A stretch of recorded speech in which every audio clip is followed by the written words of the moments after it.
നമസ്കാരം. രാജ്യങ്ങളെ മുഴുവൻ മുൾമുനയിൽ നിർത്തിയിരിക്കുകയാണ് ട്രംപ്.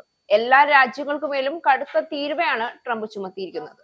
എന്നാൽ ഇന്ത്യയുമായുള്ള വ്യാപാര ചർച്ചകൾ പുരോഗമിക്കുന്ന സാഹചര്യത്തിൽ അല്ലെങ്കിൽ പോലും മോദിയുമായൊരു പരസ്യ ഏറ്റുമുട്ടലിന് ട്രംപിന് താല്പര്യമില്ല എന്ന് ഉറപ്പായിരുന്നു. അതിന് പിന്നാലെയാണ് ഇപ്പോൾ ഇന്ത്യക്കും തീരുവ കൂട്ടാനുള്ള സാധ്യതകൾ തള്ളിക്കളയാൻ കഴിയില്ല എന്ന് പറഞ്ഞുകൊണ്ട് ട്രംപ് വന്നിരിക്കുന്നത്. ഇന്ത്യയുമായുള്ള വ്യാപാര കരാർ ഇതുവരെ പൂർത്തിയാക്കിയിട്ടില്ല എന്ന് വ്യക്തമാക്കിയ US പ്രസിഡന്റ് ഡൊണാൾഡ് ട്രംപ് ചർച്ചകൾ തുടരുകയാണെന്നും ഇതിൽ ധാരണയിലെത്തിയില്ല എങ്കിൽ ഇന്ത്യ 25% വരെ ഇറക്കുമതി തീരുവ നേരിടേണ്ടി വരുമെന്നും സൂചന നൽകിയിട്ടുണ്ട്. മറുതീരുവ ഏർപ്പെടുത്താനുള്ള സമയപരിധിയായ ഓഗസ്റ്റ് 1-ന് 2 ദിവസം മാത്രം ബാക്കി നിൽക്കെയാണ് US പ്രസിഡന്റ് ഇക്കാര്യം വ്യക്തമാക്കിയത്. മാധ്യമപ്രവർത്തകരോട് സംസാരിക്കവെയാണ് ട്രംപിന്റെ ഈ മുന്നറിയിപ്പ്. നേരത്തെ ഉടൻ തന്നെ ഇന്ത്യയുമായുള്ള വ്യാപാര കരാർ പ്രഖ്യാപിക്കുമെന്ന് ട്രംപ് പറഞ്ഞിരുന്നു. എന്നാൽ കാലാവധി തീരാൻ ദിവസങ്ങൾ മാത്രം ശേഷിക്കെ ഈ നിലപാടിൽ നിന്നുള്ള ട്രംപിന്റെ വ്യതിചലനമാണ് കാണാൻ കഴിയുന്നത്. ഇരു രാജ്യങ്ങളും തമ്മിലുള്ള വ്യാപാര കരാറിൽ കാര്യമായ വ്യക്തത കുറവുണ്ടെന്ന റിപ്പോർട്ടുകൾ ശരിവെക്കുന്നതാണ് പുതിയ പ്രസ്താവന. അവർ 25% തീരുവ നൽകേണ്ടി വരുമെന്നായിരുന്നു ഇന്ത്യയെക്കുറിച്ച് ട്രംപിന്റെ പ്രതികരണം. കഴിഞ്ഞ 2-3 ദിവസമായി സ്കോട്ട്ലാൻഡ് യാത്രയിലായിരുന്ന ട്രംപ് തിരിച്ചെത്തിയ ശേഷമാണ് ഈ പ്രസ്താവന നടത്തിയത്. ഇന്ത്യയുമായുള്ള വ്യാപാര കരാർ അന്തിമമാക്കിയിട്ടില്ല എന്നും ഡൊണാൾഡ് ട്രംപ് തന്നെ അറിയിക്കുകയുണ്ടായി. ഇന്ത്യ പാക് വെടിനിർത്തൽ സംബന്ധിച്ച അവകാശവാദം വീണ്ടും ട്രംപ് ആവർത്തിക്കുകയും ചെയ്തിട്ടുണ്ട്.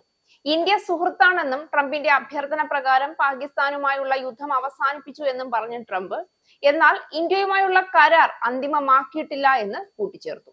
ഇന്ത്യ ഒരു നല്ല സുഹൃത്തായിരുന്നു, പക്ഷേ ഇന്ത്യ മറ്റേതൊരു രാജ്യത്തെക്കാളും കൂടുതൽ തീരുവ നമ്മളിൽ നിന്ന് ഈടാക്കിയിട്ടുണ്ടെന്നായിരുന്നു 25% തീരുവയെക്കുറിച്ചുള്ള ചോദ്യത്തിന് നൽകിയ ട്രംപിന്റെ മറുപടി. നിശ്ചിത സമയത്തിനുള്ളിൽ ഒരു കരാർ അന്തിമമായില്ല എങ്കിൽ തിരഞ്ഞെടുത്ത കയറ്റുമതികൾക്ക് 20% മുതൽ 25% വരെ US തീരുവ ചുമത്തൽ നേരിടാൻ ഇന്ത്യ തയ്യാറെടുക്കുകയാണ് എന്നാണ് ഒടുവിലെ റിപ്പോർട്ടുകൾ. പുതിയ ഇളവുകളിലേക്ക് തിടുക്കം കൂട്ടുന്നതിനു പകരം ഓഗസ്റ്റ് പകുതിയോടെ ഒരു US പ്രതിനിധി സംഘം സന്ദർശിക്കുമ്പോൾ വ്യാപാര ചർച്ചകൾ പുനരാരംഭിക്കാനാണ് ഇന്ത്യ ലക്ഷ്യമിടുന്നത്. സെപ്റ്റംബർ അല്ലെങ്കിൽ ഒക്ടോബർ മാസത്തോടെ സമഗ്രമായ ഒരു ഉഭയകക്ഷി വ്യാപാര കരാറിലേക്ക് നീങ്ങുക എന്നതാണ് ലക്ഷ്യമെന്ന് ഇന്ത്യൻ ഉദ്യോഗസ്ഥർ ഇതുമായി ബന്ധപ്പെട്ട് അറിയിക്കുന്നു. ചർച്ചകൾ പോസിറ്റീവ് ആണെങ്കിലും ചില മേഖലകൾ, പ്രത്യേകിച്ച് കൃഷി, ക്ഷീരമേഖല എന്നിവ തർക്ക വിഷയമായി ഇപ്പോഴും തുടരുകയാണ്. സോയാബീൻ, ചോളം തുടങ്ങിയ ജനിതകമാറ്റം വരുത്തിയ വിളകളുടെ ഇറക്കുമതിക്കെതിരായ നിലപാടിൽ ഇന്ത്യ ഉറച്ചു നിൽക്കുന്നതാണ് ചർച്ചകൾക്ക് തടസ്സമാകുന്നത്. മാത്രമല്ല അവയുടെ പാലുൽപ്പന്ന വിപണി തുറക്കാനും ഇന്ത്യ തയ്യാറായിട്ടില്ല. ഇതോടെ ഇരു രാജ്യങ്ങളും തമ്മിലുള്ള ചർച്ചകൾ വഴിമുട്ടി നിൽക്കുകയാണ്. 2024 ആകുമ്പോഴേക്കും ഇരു രാജ്യങ്ങളും തമ്മിലുള്ള വ്യാപാരം ഏകദേശം $129 ബില്യൺ ചരക്കുകളിലെത്തും. ഇന്ത്യക്ക് ഏകദേശം $46 ബില്യൺ വ്യാപാര മിച്ചം ലഭിക്കുമെന്നാണ് പ്രതീക്ഷിക്കുന്നത്.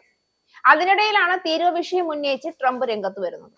ട്രംപിന്റെ നീക്കം വിജയിച്ചാൽ ഇന്ത്യയുടെ വ്യാപാര മിച്ചത്തിൽ ഗണ്യമായ ഇടിവിന് സാധ്യതയുണ്ട്.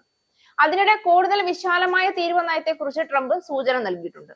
ഉഭയകക്ഷി വ്യാപാര കരാറുകളില്ലാത്ത മിക്ക രാജ്യങ്ങൾക്കും ഉടൻ തന്നെ 15% മുതൽ 20% വരെയുള്ള തീരുവ ഏർപ്പെടുത്തേണ്ടി വരുമെന്ന് പറഞ്ഞു. ഏപ്രിലിൽ അദ്ദേഹം അവതരിപ്പിച്ച 10% അടിസ്ഥാന തീരുവയേക്കാൾ വളരെ കൂടുതലായിരിക്കും ഇത്. മോദിക്ക് മുന്നിൽ ഒന്നല്ലെങ്കിൽ പല വാതിലുകൾ പ്രതിസന്ധി ഘട്ടങ്ങളിൽ തുറക്കാൻ പാകത്തിൽ മിക്ക രാജ്യങ്ങളുമായും സൗഹൃദ ബന്ധം സ്ഥാപിച്ചു കഴിഞ്ഞിട്ടുള്ളതിനാൽ തന്നെ ഇത്തരം ഓലപ്പടക്കങ്ങളിൽ പതറാതെ ഇന്ത്യയെ ചേർത്ത് പിടിക്കാൻ മോദിക്ക് കഴിയുമെന്നുള്ള ഉറപ്പിലാണ് ഇന്ത്യൻ ജനത.